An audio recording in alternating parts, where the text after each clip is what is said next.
I have completed my Goodreads reading challenge for the first time in 5 years. So I've had Goodreads since like 2016, and I've set up a Goodreads challenge every year and failed it every year. So this is the year that I have completed it.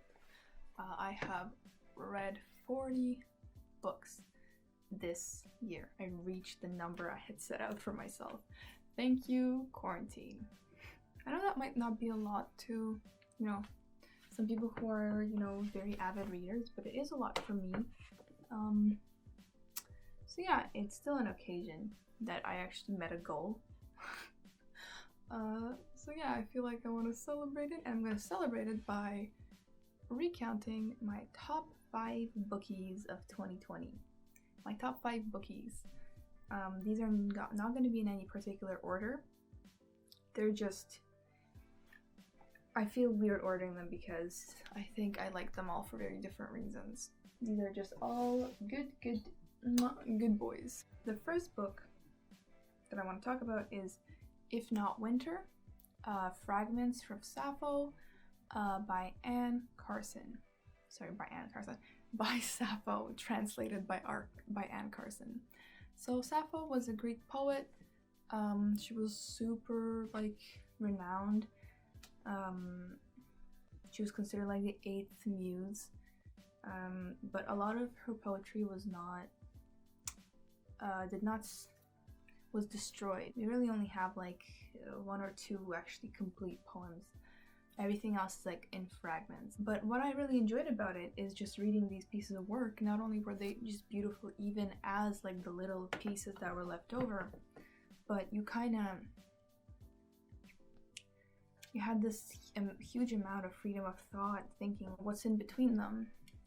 What is this little beautiful moment? What was it meant to represent? And it's also kind of a perfect wasting away over time thing. Anyway, it was just really beautiful to read.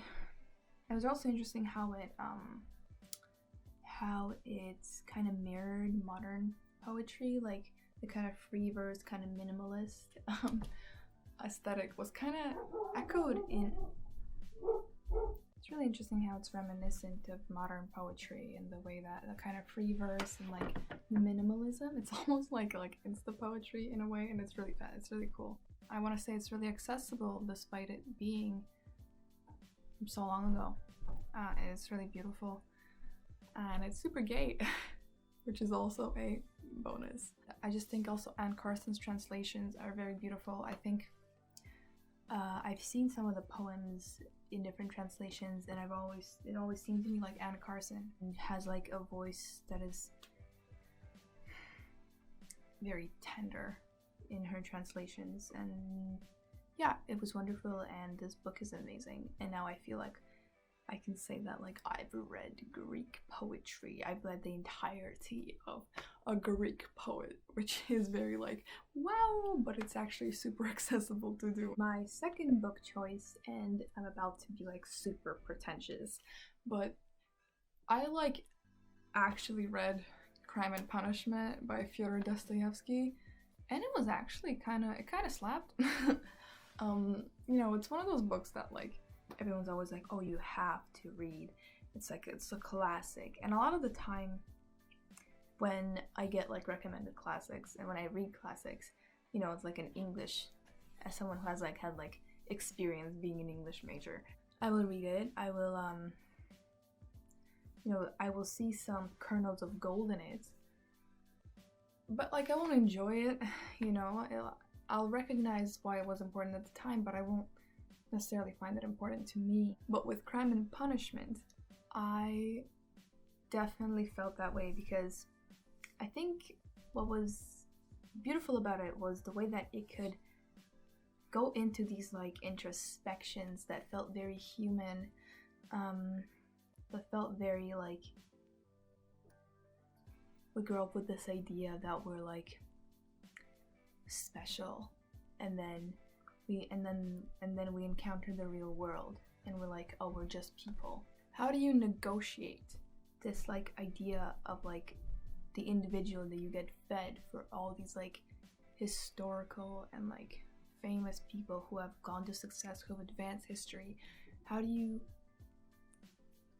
make that history, make that learning that we all get like put into our heads coincide with the fact that like, you know, you're just like a little speck in humanity, and you know, you're subject to this and this condition. You're surrounded with different people that have all these particular quirks, and you're all kind of in this like pile of you know, like poverty or depression, or you know, just reality, you know, the realities of not being extremely privileged in a world. And just how do you make that coincide? And I think that's what like the protagonist kind of struggles with, and even though it's within the context of like killing someone, it's, you know, it's a really introspective and interesting novel on this idea of humanity and morality, and how you have to like integrate yourself into it, and what does it mean to be good. Basically now I have to stand Dostoyevsky. But I did think that although it is very dark, it is a very human novel. Yeah, so I'm really glad that I read it.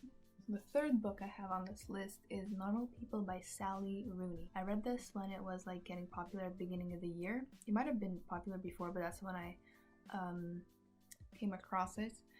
And I watched the show afterwards too, and I loved both of them. This is a book about, you know, this like boy and girl who are in different social classes, and the way that like their like social statuses change from like high school to college. So like in high school, he's popular among like the working class people of that little town, and she's kind of a weirdo. But then when they move on to college, and she has all these like privileges, and she fits in more with like the higher class crowd, that changes. And on top of that, the way that they like meet on and off, the way that like their relationship changes but never ends.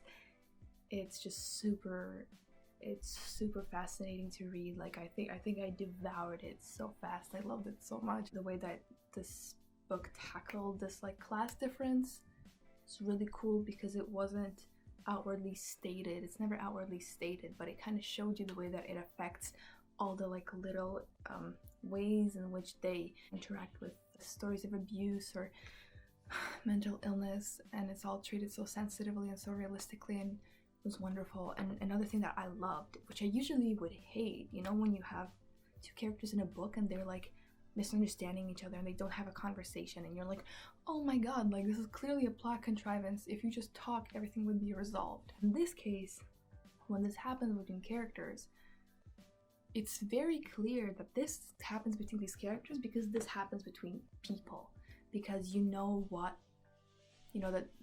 complexes they have that contribute to this, what insecurities. And it's really, really great. It shows the way that like relationships succeed and fail in that way. Mwah, chef's kiss. I did hear a criticism by Read with Cindy, who I freaking love, that it's a little like white people problems, and I can't even argue with that, especially considering that they tackle class issues. There's definitely a way to like fit in race into that analysis, for instance. So that's definitely something to keep in mind. My fourth book is actually not one book, but a trilogy, because I reread the Hunger Games trilogy this year, because I was reading them coming up on waiting for Songbirds and Snakes to release. And though the Songbirds and Snakes book was kind of a disappointment, I was really glad that I reread those Hunger Games books, because I kind of came at it with the assumption that because I read it when I was like 12 or 13 or whatever, that they would be like cringy, that they wouldn't be good, basically. I was surprised to find out that it was genuinely good literature. Like, I'm sure that no one needs to have the Hunger Games explained to them. I think it's a really good lesson in undervaluing YA, or those like dystopia stories, because it's genuinely a case-by-case basis. And in the Hunger Games, what was also wonderful about rereading it is that not only did I have to question my assumptions, but all the like political understanding of those books that I didn't have when I was like 12, I could see now.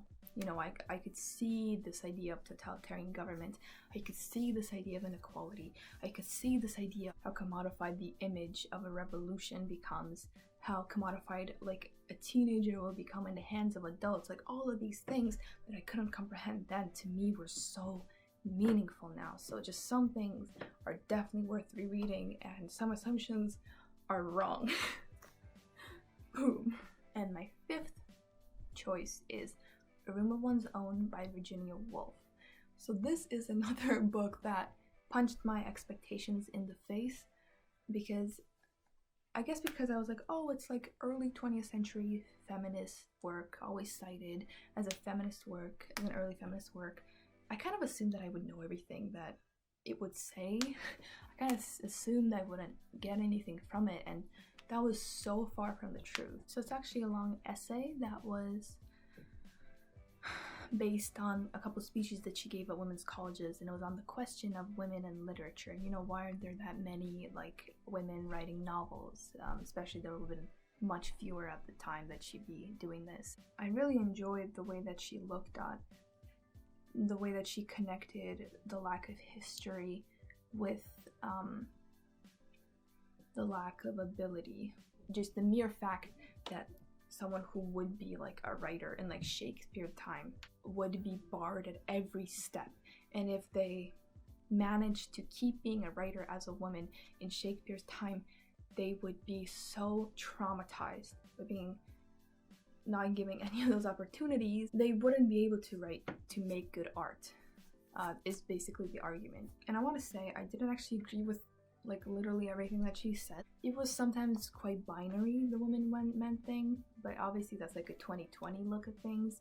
There were just some arguments that I didn't agree with, but I felt moved and I had to think about everything she put on the table. So basically I think the big argument that she had is that in order to have good literature written by women, what you needed to give to them is basic income and just a room of one's own, like the title. There was also this kind of distinguishing between rich women and middle-class women. I kind of ended the book with the feeling like, wow, okay, Virginia, I'm gonna write the next book so that like it might not even be great, but we'll all move forward towards a greater art, because we are gonna be creating a history that rolls towards something great.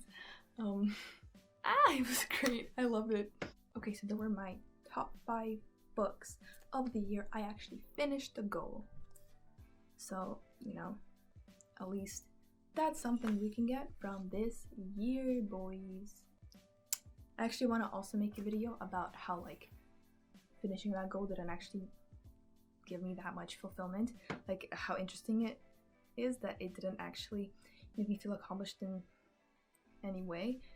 That, and also just like the kind of way that like the Goodreads challenge kind of works with gamifying reading, and what that can, how that can affect like what books you choose or don't, or the way that you read, or at least the way that it has happened in my case, and maybe like goals that I have for reading for next year, because what am I gonna entertain myself with if I don't escapism? But yeah, so I'll see if I can make a video about that. Okay, thank you for listening.